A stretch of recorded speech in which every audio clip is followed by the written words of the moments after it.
जब जब भारत माँ के दामन पर किसी ने भी नज़र उठाई है, जब जब भारत माँ के दामन पर किसी ने भी नज़र उठाई है, तब तब उस भारत माँ के वीर जवानों ने दुश्मनों को उनकी औकात याद दिलाई है, दुश्मनों को उनकी औकात याद दिलाई है। जय हिंद, जय भारत। आप सभी को मेरा हार्दिक नमस्कार। मैं जपनीत कौर रंजीत सिंह ठकराल कक्षा 7वीं विद्यानिकेतन अकेडमी से हूँ।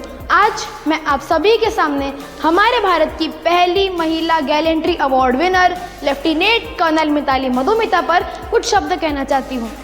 फौलादी जिस्म नहीं, हौसले रखती हूँ। मैं वह नारी हूँ जो अपने आप को अपने देश पर कुर्बान करती हूँ। मेरे हाथों में कंगन नहीं, बंदूक थमा कर तो देख। मेरे जिस्म पर साड़ी नहीं, खाकी वर्दी लगा कर तो देख। माँ दुर्गा, माँ काली दिखाऊंगी मैं धरती पर ही। बस एक बार तो मेरे भारत माँ की ओर आंख उठा कर तो देख। बस एक बार तो मेरे भारत माँ की ओर आंख उठा कर तो देख। लेफ्टिनेंट कर्नल मिताली मधुमिता एक भारतीय सैनिक होने के साथ ही साथ आर्मी एजुकेशनल कॉर्पों में एक इंग्लिश टीचर थी। उनकी पोस्टिंग अफगानिस्तान की राजधानी एवं एक बड़े से शहर काबुल में हुई थी। अब आप सभी के मन में यह सुनने के बाद एक प्रश्न तो उठा ही होगा कि एक भारतीय सैनिक काबुल अफगानिस्तान में कैसे? मैं बताती हूँ। वह वहाँ पर एक मिशन पर थी। जी हाँ, आपने बिल्कुल सही सुना। वह वहाँ पर यूनाइटेड नेशन द्वारा दिए गए एक मिशन पर थी। 26 अप्रैल 2010 को उनके पास एक खबर आई थी कि इंडियन एम्बेसी पर आतंकवादी हमला हुआ है, जिसे आज हम भारतीय दूतावास आतंकवादी हमले के नाम से जानते हैं। उन्होंने बिना देरी किए तुरंत अपनी यूनिफॉर्म चेंज की और रूम से तुरंत भागना चालू कर दिया।